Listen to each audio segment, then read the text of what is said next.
Bonjour à tous et bienvenue dans ce guide de la photo panoramique. Je m'appelle Arnaud Frisch, je suis photographe professionnel. Je vous présente mes photos sur mon site arnaudfrischphoto.com et je rédige depuis 2002 un guide complet de la photographie panoramique sur Internet. Dans ce tutoriel vidéo consacré à Panotour Pro dans sa nouvelle version, la version 2, nous allons apprendre à personnaliser la visite virtuelle.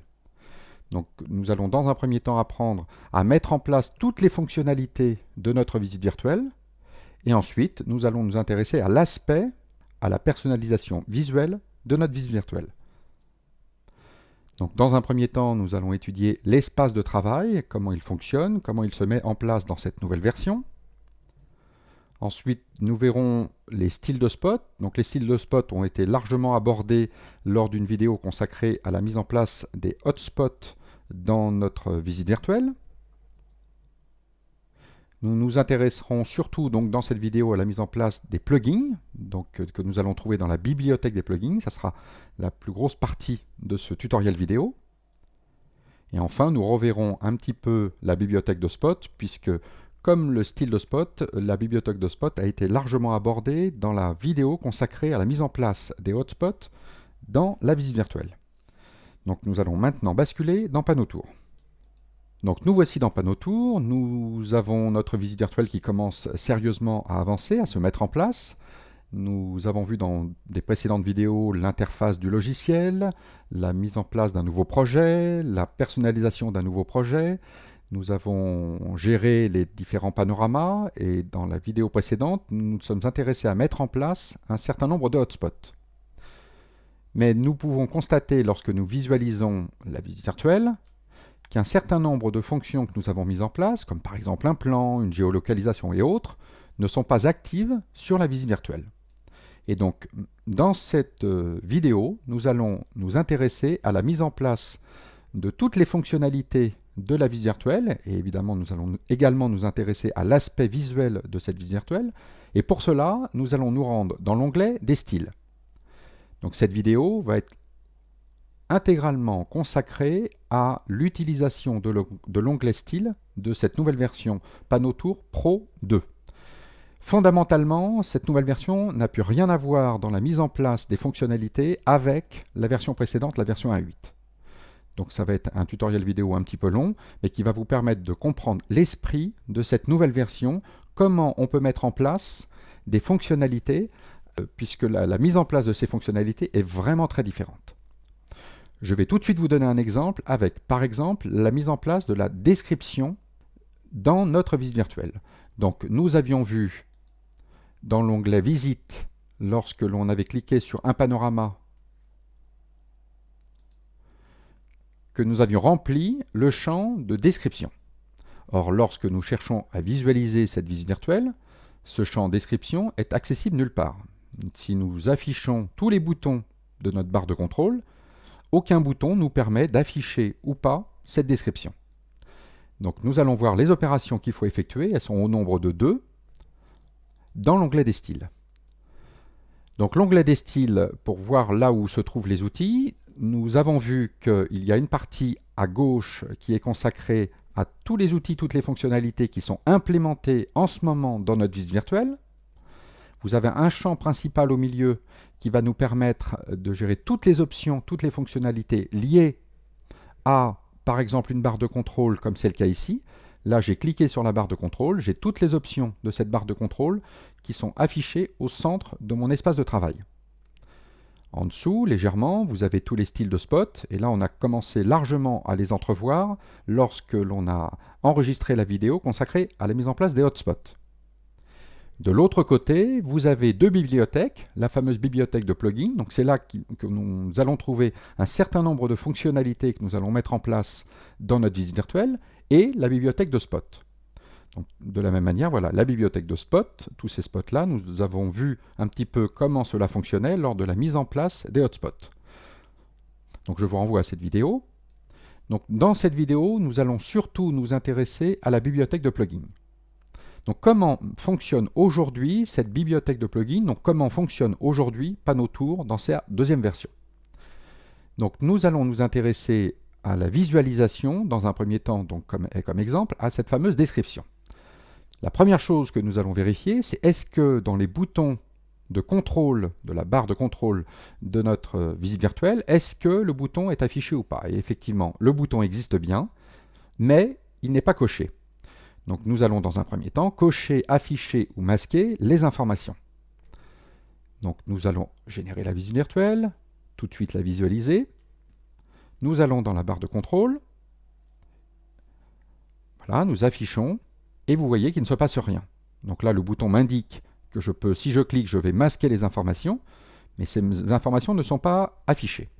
Voilà pourquoi la nouvelle version de PanOuTour va fonctionner avec une base de plugins. Donc il faut installer le plugin qui permet d'afficher cette description. Le bouton ici permet de l'appeler ou de le masquer, mais la fonctionnalité n'est pas encore mise en place dans PanOuTour, dans cette nouvelle version. Donc cette fonctionnalité existe dans le plugin zone de texte. Donc je vais diminuer ici. Voilà. J'ai deux possibilités de zone de texte, soit d'afficher une description, soit d'afficher un titre. Donc dans notre exemple, nous avons vu dans des précédentes vidéos que pour activer un plugin, il suffisait de tout simplement pointer la souris dessus et double-cliquer. Je double-clique et vous voyez que dans l'espace de travail, maintenant le plugin description est implémenté. Évidemment, je retrouve au centre la personnalisation de ce plugin. Donc nous allons faire différentes opérations. Donc nous voyons que la description va être inscrite en haut à gauche. Eh bien nous allons plutôt la mettre en haut à droite, tout simplement parce qu'en haut à gauche, nous allons implémenter le plan. Le plan n'est pas accessible, mais maintenant vous commencez à voir comment va fonctionner la mise en place du plugin plan. C'est tout simplement voilà, un plan que nous allons chercher, un plugin que nous allons chercher dans la rubrique des cartes. Donc pour l'instant, ce plan n'est pas mis en place, mais comme je prévois de le mettre en place, je déplace la description plutôt en haut à droite. La description affichera la description du panorama actuel. Je pourrais décider d'afficher le projet actuel, je vais décider d'afficher la description du panorama actuel. Vous avez le choix. Ensuite, ce qui va être intéressant, c'est que vous allez décider la largeur, la hauteur de cette fameuse zone de description.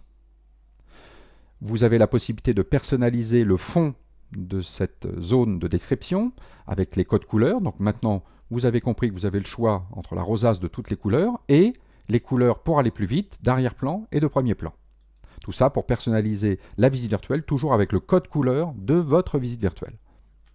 Et vous avez un certain nombre d'options, par exemple démarrer ouvert ou pas, réagir à la requête affichage, masquage des contrôles, on va l'activer. Et vous avez des options, très souvent vous avez des options avancées, vous avez la possibilité d'afficher un bouton fermé. Donc je ne rentre pas dans les détails de toutes les options. Ce qui m'importe ici dans cette vidéo, c'est de bien vous faire comprendre le mécanisme de la mise en place d'un plugin dans cette nouvelle version. Donc sans plus attendre, nous allons générer la visite virtuelle, nous allons la visualiser, nous allons chercher à afficher la description, et maintenant la description est active. Donc elle remplit tout l'espace à droite sur toute la hauteur de la photo, puisque j'avais déterminé 20% en largeur et 100% en hauteur sur un fond blanc, sans titre. Donc tout ça peut être personnalisé par la suite si vous allez dans l'onglet dédié à toutes les options de la description. Donc pour poursuivre dans l'esprit de personnalisation et de mise en place des plugins, nous allons nous intéresser cette fois-ci au plan. Donc le plan faisait bien partie de la visite virtuelle, puisque si je clique sur le projet, eh bien nous avons mis en place un plan que nous avions orienté.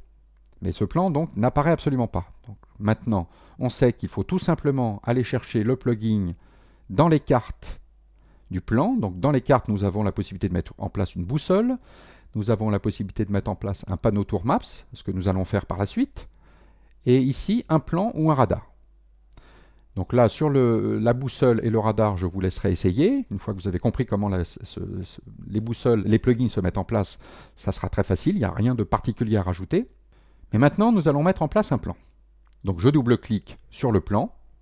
Le plan fait maintenant partie, la fonction plan fait maintenant partie de ma visite virtuelle. Première chose, je vérifie que je peux l'afficher ou pas avec la barre de contrôle. Donc je me rends dans les contrôles disponibles, afficher ou pas. Donc là c'est la carte, donc c'est pour PanOuTour Map. Donc afficher ou masquer le plan est actif. Donc là, le plan a été mis en place, le plugin a été mis en place et le bouton est mis en place. Je vais maintenant dans la description, dans les options du plan de mon espace de travail. Donc je vais décider de mettre le plan en haut à gauche. Vous pouvez jouer donc sur la déplacer par rapport au coin supérieur gauche de votre navigateur. Vous pouvez déplacer ce plan. Comment va-t-il s'afficher? Il va s'afficher dans une zone qui va remplir 20% en largeur de mon navigateur et 100% en hauteur.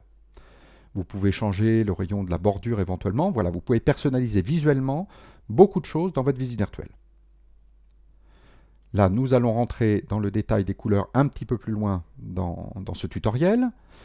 Ce qui est intéressant également à ce niveau, c'est que vous avez la possibilité pour le type de plan de choisir deux types, plan multiniveau, plan simple. Et en fait, c'est très simple. Quand vous avez mis en place un simple plan pour votre visite virtuelle, par exemple ici c'est l'aventure Michelin, donc c'est le plan qui regroupe toute la visite virtuelle à l'intérieur du musée, vous êtes dans une configuration plan simple. En revanche, si vous photographiez par exemple un hôtel, vous pouvez très bien avoir un plan général de l'hôtel avec le jardin, et ensuite un autre plan dédié à l'intérieur de l'hôtel. Donc vous avez deux plans. Ces deux plans, vous pouvez les affecter au groupe. Donc dans les visites virtuelles, chaque groupe peut être affecté par un plan. Vous voyez, là je suis dans la colonne du groupe l'extérieur de l'aventure Michelin. Je peux attribuer à ce groupe un plan spécifique. Et évidemment, je peux en attribuer un à l'autre groupe.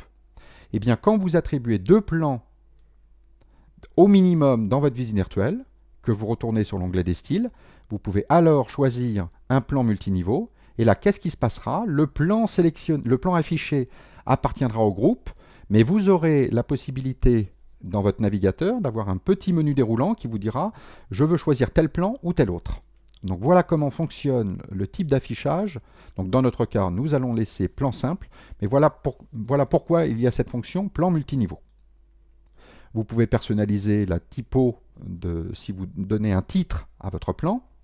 Donc là, je vais décocher, non, dans un premier temps, je vais le laisser pour vous montrer voilà comment ça apparaît. Vous avez la possibilité d'afficher un radar autour d'un spot. Vous avez la possibilité de démarrer ouvert ou pas, réagir à la requête afficher ou masquer avec la barre de contrôle. Et comme option avancée, voilà, vous avez la possibilité, les plans sont redimensionnés et autres. Donc là, je ne vais pas rentrer, là encore, dans le détail de toutes les options, je vous laisserai les explorer. Là, ce qui m'importe, c'est de vous faire comprendre le fonctionnement de la mise en place d'un plan. Donc nous allons d'abord, dans un premier temps, regarder un petit peu comment ce plan se met en place, avec le peu d'options que nous avons choisies. Je visualise la visite virtuelle, voilà. Sur 20% de la photo, le plan est ouvert, le titre est donné, nous avons notre plan, mais qui est masqué en partie. Donc notre plan était un peu trop large, et les 20% d'affichage en largeur de notre navigateur ne suffisent pas à afficher le plan intégralement. Nous allons voir si la fonction fonctionne parfaitement. Effectivement, je peux bien afficher ou masquer mon plan. Donc nous allons continuer la personnalisation de ce plan. Et une des choses que vous pouvez très bien faire, par exemple, c'est de dire, eh bien, au lieu de laisser un champ blanc, je vais tout simplement déplacer la couche alpha à 0, donc mettre le champ blanc avec une transparence complète, ce qui me permettra de continuer à visualiser la visite virtuelle par derrière le plan. Et ici, je vais déplacer la largeur et je vais mettre 30%. Tout de suite, je génère la visite virtuelle pour vérifier si les options que j'ai choisies me conviennent.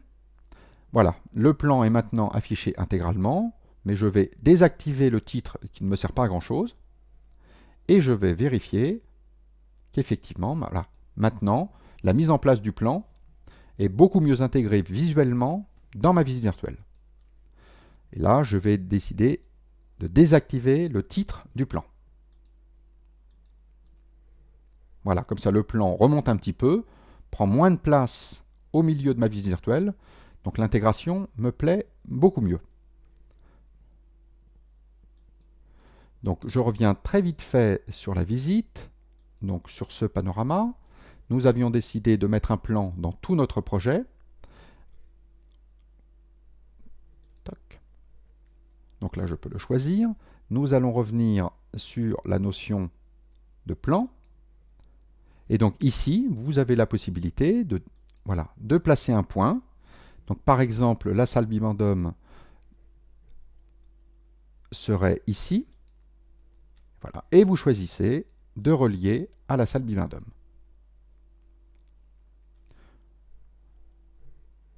Vous avez la possibilité également de mettre un autre point de contrôle, par exemple ici, la salle technologique, et vous allez chercher la salle des technologies. Voilà comment on peut mettre en place deux hotspots rapidement sur notre plan.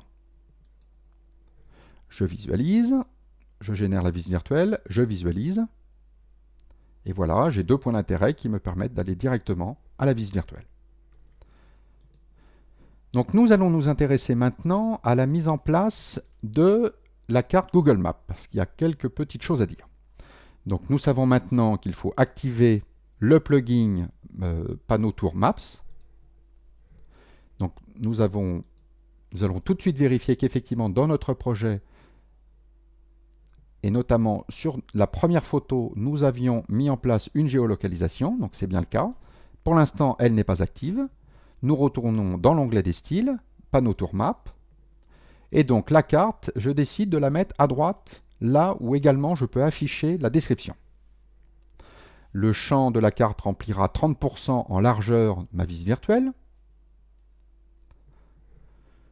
Vous avez la possibilité de gérer la couleur du fond, les calques. Donc là, parmi les informations que je souhaitais vous donner, donc un certain nombre d'options étaient déjà accessibles dans la version 1.8.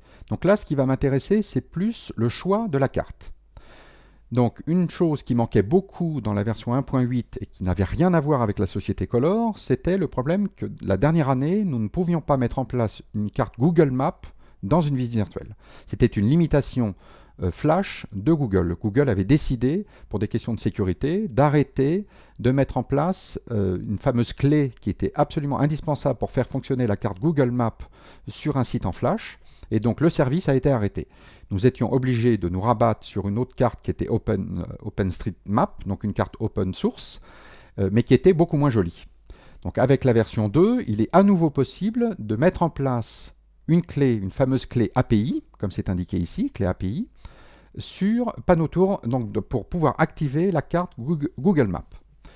Donc, vous avez deux possibilités. Si vous souhaitez visualiser votre carte Google Maps en local, il suffit tout simplement de ne rien inscrire dans le champ clé de la carte principale. La clé API ne va vous servir que si vous voulez visualiser votre visite virtuelle sur un serveur. Et ce qui est très important, c'est que cette clé est à chaque fois différente pour un serveur donné.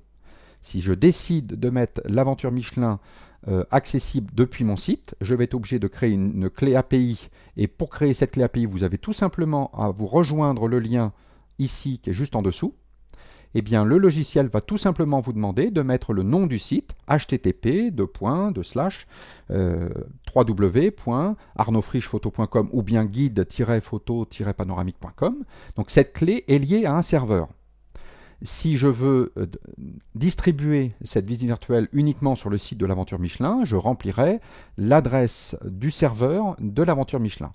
Et c'est uniquement quand cette visite virtuelle sera déposée sur le serveur de l'aventure Michelin, que la carte Google Maps fonctionnera. Donc voilà, aujourd'hui, vous pouvez à nouveau retrouver la carte Google Maps. La clé API se trouve sur le lien bleu qui est juste en dessous, et vous n'avez plus qu'à remplir, à déposer cette clé, à copier-coller cette clé ici, dans le champ du clé de la carte principale, pour faire fonctionner votre carte sur votre serveur. Donc ici, nous sommes en local, donc je ne mets rien pour voir cette carte. Donc je vais tout de suite générer ma carte et je vais chercher à la visualiser. Donc elle s'affiche bien à 30% sur le côté. Nous avions centré la carte sur l'endroit où se trouve l'aventure Michelin. Mais je ne peux pas désactiver cette carte parce que tout simplement dans la barre de contrôle, je n'ai pas activé le bouton. Donc c'est vraiment très important. À chaque fois que vous voulez une fonctionnalité de plugin, il faut évidemment installer un plugin, mais il faut aussi vérifier que vous avez le moyen de pouvoir afficher ou masquer cette fonctionnalité, soit par l'intermédiaire d'un bouton, nous le verrons un petit peu plus loin dans cette vidéo, soit par l'intermédiaire d'un bouton de contrôle de la barre de contrôle. Donc là, je vais tout de suite me rendre dans la barre de contrôle et effectivement, afficher ou masquer la carte n'était pas activé. Et donc maintenant, je régénère la visite virtuelle et là, toutes les fonctionnalités sont en place et je peux cacher ou activer la carte Google Maps. Donc là, je vais cacher le plan. Donc voilà, les choses sont en train de se mettre en place. Vous avez la carte qui est mise en place. Donc là, c'est parfait. Vous avez le plan qui est mis en place, la description. Donc un certain nombre de fonctionnalités maintenant se mettent en place. Maintenant, nous allons nous intéresser à un autre point très important dans la personnalisation d'une visite virtuelle et notamment des barres de contrôle dans cette nouvelle version 2 de Panotour. La barre de contrôle, classiquement, se met au centre, en bas. Mais vous voyez qu'il a la possibilité de mettre en fait cette barre de contrôle là où vous voulez, tout autour de votre fenêtre de navigateur. Et encore plus intéressant, dans cette nouvelle version, il est possible d'en afficher deux. Il suffit simplement donc de vous rendre dans la bibliothèque de barres de contrôle, de mettre en place une deuxième barre en double-cliquant dessus, et vous avez une deuxième barre qui va s'afficher. Voilà, je peux la descendre.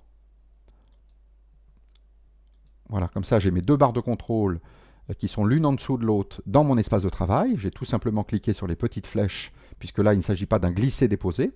Donc j'ai ma barre de contrôle classique qui est au centre. Et bien en fait, je vais décider de mettre cette barre de contrôle sur la gauche de mon écran, et je vais décider de mettre la deuxième barre de contrôle à droite. Et encore plus intéressant, je vais faire une chose qui va rendre la navigation plus agréable pour votre internaute final. Je vais décider de regrouper un certain nombre de fonctionnalités de boutons sur la barre de contrôle de droite et sur la barre de contrôle de gauche. Donc là, je vais m'intéresser à la barre de contrôle de droite. Je vais tout de suite personnaliser les couleurs aux couleurs de mon projet. Donc là, c'est très simple avec la couleur d'arrière-plan et de premier plan. Et je décide que la barre de contrôle de droite sera dédiée aux informations et puis à la navigation. Donc je remonte tout en haut, je vais désactiver les boutons de contrôle de navigation de mon projet. Voilà, je décoche les boutons. Et je vais décider, donc à droite, je pourrais afficher l'écran d'aide, éventuellement partager ma visite virtuelle. Donc nous savons maintenant que c'est un plugin qu'il faudra mettre en place. La carte, éventuellement le gyroscope, mais ça c'est intéressant sur un smartphone ou une tablette. Nous pouvons afficher ou pas les miniatures, mais ça serait plus intéressant sur la colonne de gauche, celle de navigation. Voilà, vous pouvez choisir les boutons que vous allez activer dans la barre de contrôle à droite. Je vais ensuite rejoindre la première barre de contrôle classique, et là je vais désactiver le plan, les masquages de cartes ou pas, d'informations. Je laisse le bouton afficher ou masquer la barre de contrôle. Et là, j'ai tous les boutons de navigation qui sont accessibles sur ma carte de gauche. Je vérifie sur la carte de droite que j'ai bien laissé cocher le bouton afficher, masquer la barre de contrôle. Donc voilà, nous allons générer la visite virtuelle. Nous allons regarder. Donc là, ce que nous allons faire, nous allons masquer la carte qui prend trop de place et du coup qui a une influence sur la visibilité de mon plan. Donc là, qu'est-ce qui va se passer? Le plan en fait est légèrement caché par une zone et qui a une certaine opacité. Donc là, je décide de masquer ou d'afficher la barre de contrôle.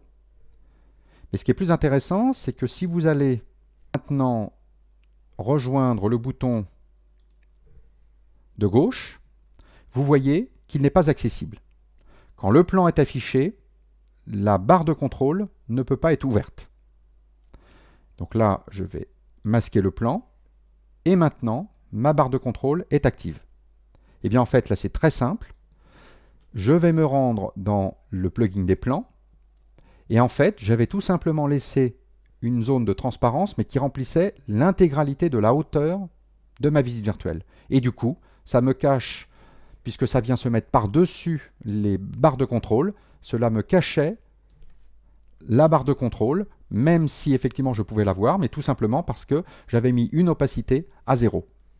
Donc je vais générer à nouveau ma vis virtuelle. Je vais cacher la carte.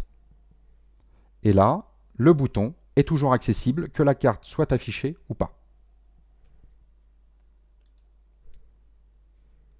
Donc voilà un petit peu comment on peut personnaliser les différentes fonctions, la possibilité de mettre plusieurs cartes, donc faire très attention puisque les différents outils vont se superposer les uns aux autres, donc certains outils peuvent cacher d'autres outils. Et donc c'est ce que nous avons mis en valeur ici en changeant la hauteur de la zone d'affichage de la zone de plan. Donc voilà, les choses se mettent sérieusement en place. Là maintenant, je pense que vous commencez à appréhender la façon dont les plugins se mettent en place, donc les fonctionnalités se mettent en place. Et maintenant, dans cette deuxième partie de tutoriel vidéo, nous allons nous intéresser à passer en revue, alors pas de manière exhaustive, parce que là, ça fera l'objet d'une vidéo beaucoup plus complète et qui sera surtout adressée aux photographes avertis, aux photographes avancés. Mais nous allons voir de manière un petit peu rapide, on va survoler l'ensemble de la bibliothèque de plugins pour voir ceux qui peuvent éventuellement vous intéresser, même si vous démarrez dans la création de visites virtuelles. Donc les barres de contrôle, je n'y reviens pas, mais vous voyez que vous avez beaucoup plus de choix que dans la précédente version 1.8. Donc pour les cartes, là aussi, nous les avons passées en revue. Le chargement, comme son nom l'indique, permet de choisir l'affichage d'une zone de progression de téléchargement si jamais vous avez une vidéo par exemple à charger. Vous avez la possibilité de choisir un effet gyroscope ou pas, par exemple si vous décidez de montrer la visite virtuelle sur une tablette. Et le double-clic, c'est simplement la possibilité qu'a l'internaute, s'il double-clique dans votre visite virtuelle, de l'afficher en plein écran. Vous avez la possibilité ensuite de mettre des contrôles. Alors là, nous allons nous y intéresser un petit peu. Vous avez aujourd'hui la possibilité donc de pouvoir aller, quand vous allez dans la barre de contrôle de navigation, donc qui est à gauche ici dans notre exemple, vous avez la possibilité d'aller sur le panorama précédent, le panorama suivant, sans être obligé de passer par une carte ou autre. Eh bien, cette notion est également affichable, voilà, comme dans une galerie photo, par l'intermédiaire d'un bandeau qui vous dira, voilà, sur la gauche et sur la droite de votre projet, vous avez la possibilité de rejoindre le panorama suivant, le panorama précédent. Cela peut s'afficher sur toute la hauteur de votre navigateur ou bien sous la forme d'un petit bouton. Et ici, vous avez deux notions qui sont intéressantes, bouton bascule et bouton simple. Et dans le cadre de cette vidéo, nous allons nous intéresser au bouton simple. Donc je vais mettre, alors un bouton simple peut regrouper énormément d'actions. En fait, dès que vous voulez faire quelque chose, faire une fonction, par exemple afficher un plan, afficher une carte, vous pouvez très bien ne pas le faire depuis une barre de contrôle, mais depuis un bouton. Donc le fonctionnement d'un bouton est très simple. Vous double-cliquez. Voilà, j'ai mis un bouton simple directement sur ma visite virtuelle. Il faudra absolument le personnaliser graphiquement. Et si vous cliquez sur Fichier, vous n'avez pas accès à la librairie de spots de PanoTour. Vous pouvez y avoir accès directement par votre explorateur. Donc il faudra avoir accès à cette librairie par votre explorateur Windows ou macOS. Vous prendrez par exemple dans votre librairie un spot, une image, que vous déplacerez dans un dossier et là vous pourrez aller le chercher. Donc par exemple, je décide de personnaliser mon bouton avec cette icône et donc cette icône sera affichée en haut au centre de mon navigateur. Et donc ce qui est très important, c'est que maintenant ce bouton n'a aucune fonctionnalité, mais vous avez accès à toutes les fonctionnalités de plugins divers et variés. Donc là, je vous laisserai dérouler les différents menus pour voir tout ce qu'il est possible de faire à partir d'un bouton. Et donc vous pourriez très bien dire, je veux à travers ce bouton basculer de l'ouverture à la fermeture du plan. Donc je fais OK, je génère ma visite virtuelle, je la visualise, je vais cacher ma carte Google Maps pour avoir un peu plus de place. Vous avez bien un bouton qui vous permet d'afficher ou masquer le plan. Donc voilà, cette notion de bouton que vous pouvez personnaliser au niveau de l'affichage et au niveau de la fonction est vraiment très important. Et nous le verrons encore un petit peu plus loin avec un autre plugin. Donc voilà, parmi les deux choses importantes des plugins de contrôle. Alors les effets, là c'est vraiment très esthétique. Vous pouvez afficher un effet de pluie, de neige ou un masque sur votre visite virtuelle. Donc je vous laisse essayer. Vous avez une autre possibilité totalement nouvelle qui est très attendue, c'est dans le plugin Galerie. Alors vous avez la possibilité de faire une barre de mini-galerie, mais surtout ce qui était très attendu, c'est la fameuse galerie de photos. Jusqu'à maintenant, dans PanoTour 1.8, nous pouvions afficher qu'une photo par photo avec un hotspot image. Enfin, il est possible maintenant d'afficher une galerie de photos. Donc, vous l'avez compris, il suffit tout simplement de cliquer sur le plugin pour le mettre en place dans la visite virtuelle. Mais donc la question va se poser maintenant de l'afficher. Donc, comme nous venons de le voir avec les plugins de contrôle, c'est par l'intermédiaire d'un bouton simple que nous allons pouvoir aller afficher la galerie photo. Donc là, ce que nous allons faire, nous allons personnaliser d'abord notre galerie. Donc la galerie s'affichera en plein écran, au milieu de l'écran, pardon, avec, vous avez la possibilité de personnaliser l'effet d'opacité à l'arrière de votre visite virtuelle.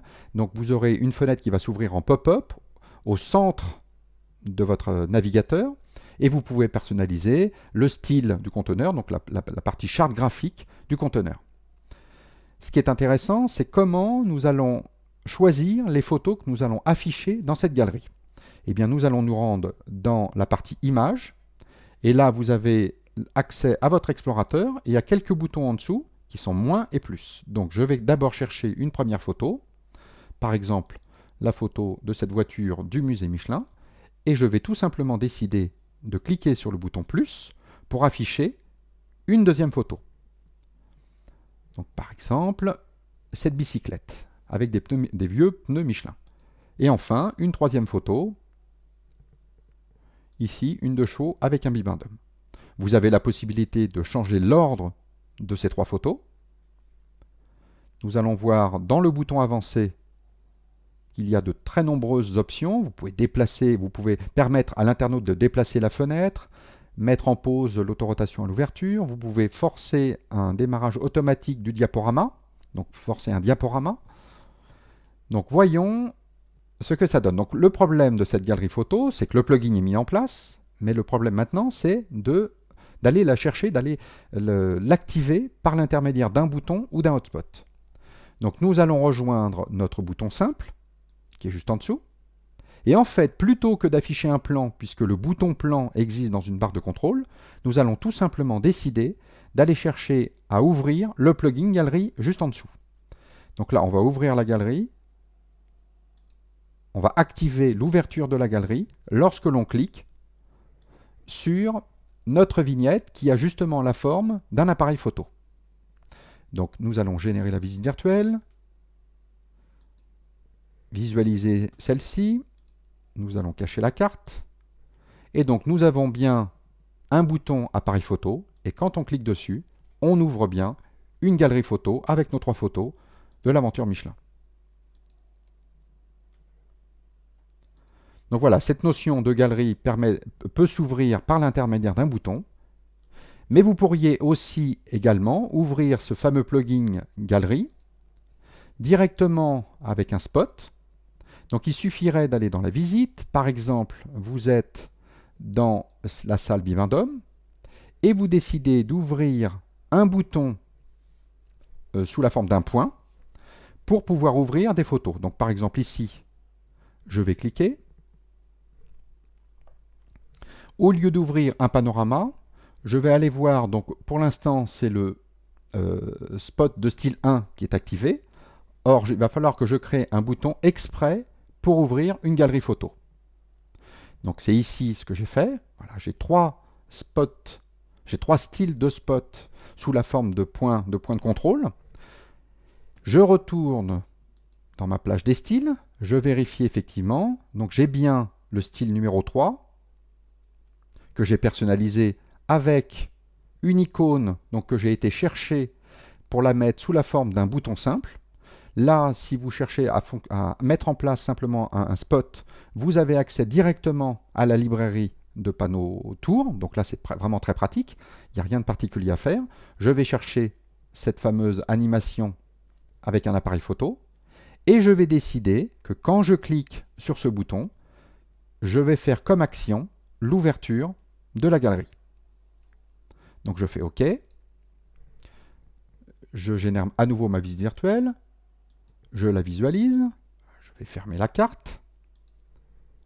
Là, je vais directement aller dans une des salles. Donc celle-ci. Là, j'ai bien une icône qui m'indique que si je clique dessus, il va se passer une action. Et si je clique dessus, donc là, il faut que je dézoome dans mon image.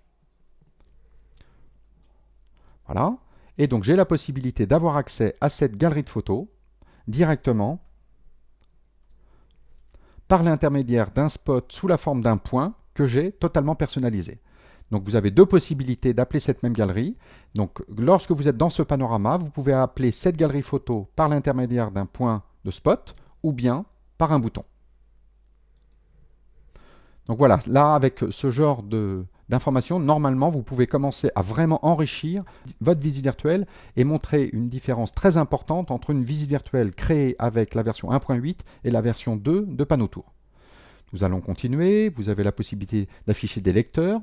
Donc ça, c'est une box qui vous permet d'afficher un site internet directement dans une box en pop-up. Mais vous pouvez aussi, très bien, afficher une page HTML directement en l'ouvrant dans une nouvelle fenêtre de navigateur. Vous pouvez évidemment donc afficher un PDF, un partage social. Vous avez la possibilité d'afficher une liste de panoramas, un menu de panorama, un menu contextuel directement donc quand vous faites un clic droit pour pouvoir afficher un certain nombre d'informations. Donc là, nous allons nous intéresser pour la partie menu au menu de panorama. J'active cette fonctionnalité, je vais la déplacer au centre. Comme je veux la déplacer au centre, ce que je vais faire, je vais désactiver le bouton simple, de manière à ce qu'il ne se superpose pas. Donc le panorama, je vais le mettre tout en haut. Et bien là, ce qui est très intéressant, c'est que dans ce menu de panorama, on peut faire plusieurs choses. On peut afficher tous les panoramas, ou bien tous les groupes et panorama. Donc je vais activer, je vais générer la visite virtuelle, visualiser cette visite. Je vais cacher ma carte. Et là, vous avez la possibilité, voilà, sous la forme d'un menu, de pouvoir avoir accès aux groupes et aux panoramas qui sont inclus dans ce groupe. Voilà comment on met en place un menu de panorama. Vous avez la possibilité de mettre des vignettes, des piles de miniatures. Donc ça rappelle énormément la version 1.8. Et enfin, pour finir cette vidéo, nous allons nous intéresser à la notion de zone d'image. Donc la zone d'image, c'est une partie qui va vous permettre d'habiller votre visite virtuelle avec des bandeaux en pied de page, des bandeaux en en-tête. Vous avez la possibilité d'incorporer une image sur votre visite virtuelle, mais une image qui serait par exemple détourée. Vous êtes un restaurant, vous êtes un relais château, vous souhaitez mettre la petite rosace, la fleur de lys sur le site internet de votre client. Eh bien, vous avez détouré une petite fleur de lys et donc vous placez cette image directement sur votre visite virtuelle pour la personnaliser graphiquement. Vous pouvez mettre évidemment votre logo ou un logo, le logo d'une chaîne de restaurant par exemple. Donc là, ce que l'on va faire, on va mettre en place un en-tête. Donc l'en-tête, je décide de le mettre tout en haut de ma visite virtuelle. Donc là, ce que je vais faire pour les cartes, donc je vais retourner dans la barre de contrôle classique et je vais dire que la carte, le plan, le Google Maps, pardon, je vais dire qu'il démarre, donc afficher les radars, démarrer, fermer. Voilà, comme ça, je n'aurai pas besoin de le fermer à chaque fois. Ensuite, je retourne sur l'en-tête, je décide de mettre un en-tête tout en haut. Et donc, j'ai décidé de prendre la couleur de premier plan. Mais vous voyez ici qu'il y a un type d'en-tête, donc c'est une en-tête donc bleu, mais avec un habillage. Donc je décide de faire un simple en-tête coloré. Avec une couleur, je décide la hauteur, donc là je vais décider 60 pixels de haut. réagir à la requête affichage masquage des contrôles. Non, là je veux tout le temps afficher cette barre d'en-tête bleue aux couleurs de mon projet. Je génère la visite virtuelle, je la visualise, et donc voilà, vous avez maintenant tout en haut, tout le temps accessible, un bandeau qui personnalise visuellement votre visite virtuelle. Donc comme vous pouvez le constater, il est possible de le placer exactement là où vous voulez. Vous pourriez très bien dire, voilà, je voudrais qu'au lieu de démarrer, coller tout en haut de mon navigateur, il soit légèrement détaché. Et donc vous allez faire, par exemple, 10 pixels en Y. Vous visualisez, et voilà, le bandeau se détache très légèrement du haut de votre navigateur. Donc vous pouvez le mettre absolument où vous voulez. Pareil pour la barre de menu, vous pourriez très bien décider de mettre la barre de menu vraiment à l'intérieur de ce bandeau, et il suffirait tout simplement de le déplacer en Y, légèrement vers le bas. Donc voilà, toute cette partie-là fera l'objet évidemment d'autres tutoriels vidéo pour utilisateurs plus avancés, et qui vont être consacrés à la personnalisation graphique de votre visite virtuelle. Et je ne reviens pas sur les zones de texte, puisque nous l'avons vu avec la description. Donc voilà, j'espère à travers ce long tutoriel vidéo vous avoir montré donc, le plus important, l'esprit du fonctionnement de cet onglet des styles avec PanoTour dans sa nouvelle version V2. Donc la possibilité de mettre en place et de personnaliser des spots, de les choisir autant qu'on veut sur la colonne de droite, de la même manière pour les plugins, et comment on les met en place, comment on les active. Donc toujours cette notion, je le mets en place, je le contrôle avec soit un bouton, soit un spot, soit un outil dans une barre de contrôle. Et donc voilà, pour vous permettre de mieux appréhender cette fonctionnalité.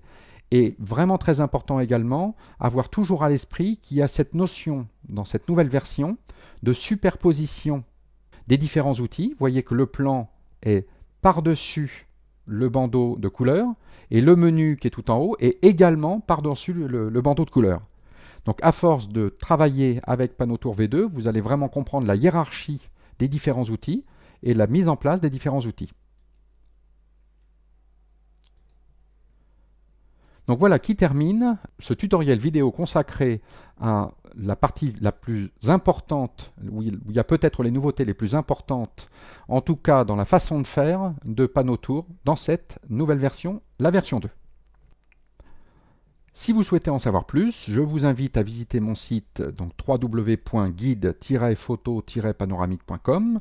Vous y trouverez de très nombreux tutoriels logiciels matériels, de très nombreux tests matériels. J'y teste la plupart des têtes panoramiques du marché.